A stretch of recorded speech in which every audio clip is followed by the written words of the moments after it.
And I'm bringing the world to my living room. If you're into experiencing life beyond the ordinary, celebrating diversity, and making every moment unforgettable, then continue watching for today's episode. What's good, YouTube? Today I'm going to talk about my experience with owning a C8 Corvette.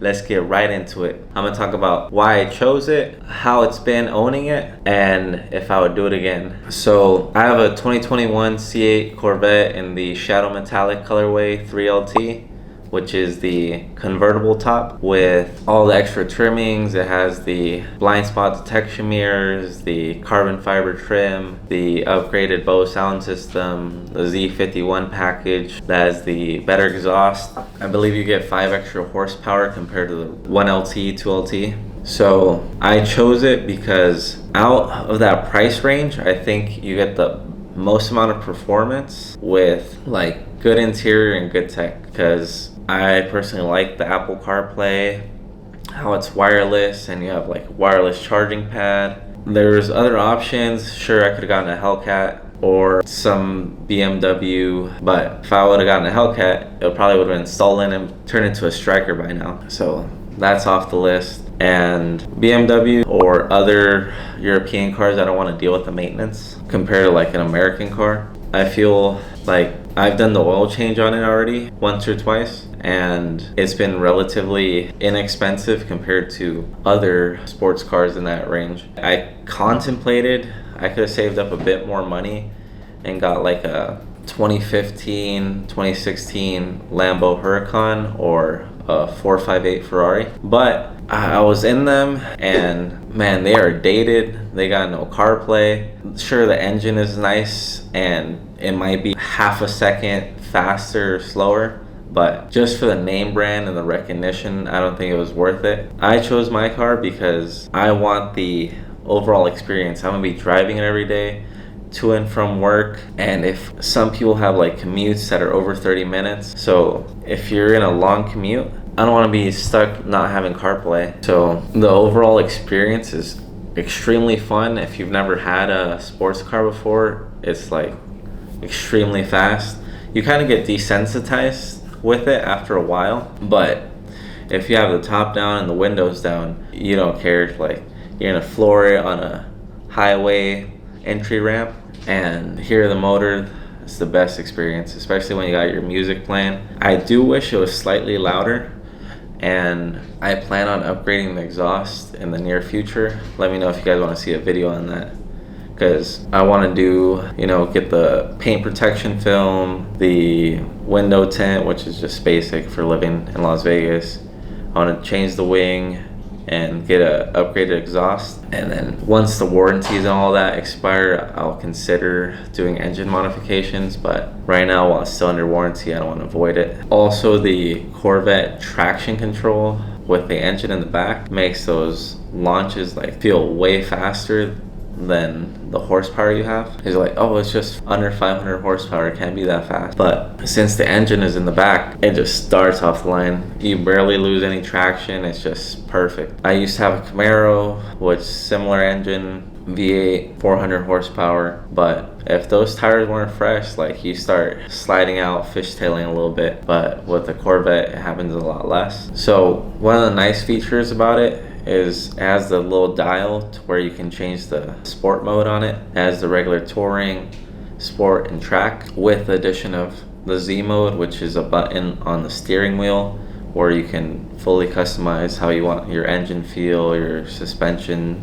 stiffness, your exhaust sound. That's pretty nice, because sometimes if it's early in the morning, you don't want to be too obnoxious and wake up your neighbors with the engine all the way up. And sometimes when you do feel like driving, you want the engine sound all the way up, so you can change all that. And I do notice the difference between regular touring mode and then sports mode, for sure. 5 things I don't like about owning a C8 Corvette is it's only a 2-seater, so anytime you're with more than 2 people, it's a hassle. And the front and trunk are really small, so like you can barely get your groceries, anything else, like you're gonna have to call someone else to come help you.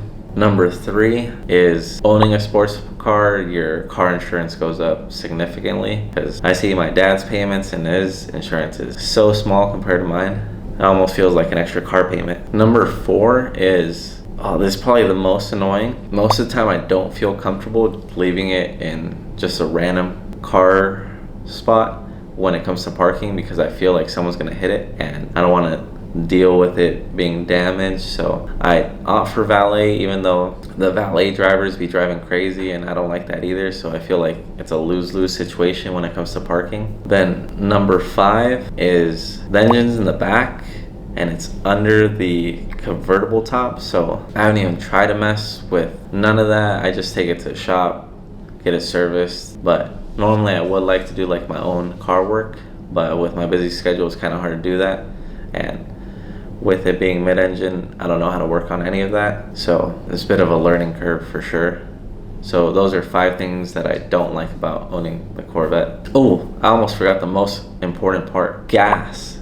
Gasoline in the US, especially in Las Vegas, is around $5 a gallon right now in summer 2024. And I have seen it more expensive and a little bit cheaper, depending on what area, because I know in LA it's super expensive. And if you're truly driving the car like you should, you'll, like 3 days will pass by and you'll have to spend like $80 on gas. And then another 3 days pass by and you gotta spend another $80. So you gotta factor that in into the total cost of ownership for sure. So 5 things I like about owning the C8 Corvette is, number 1, I feel like you get pretty privilege. If you go anywhere, if it's a gas station, a store, I feel like people wanna talk to you and it could be like a good conversation starter. Number 2, the driving experience is top notch, like really hard to beat unless you go into the hundreds of thousands of dollars, which that's a whole separate topic. Because sure, you can get a car that's slightly faster or slightly nicer on the inside, but after a certain level, like it's only micro improvements, you've already made the macro improvement.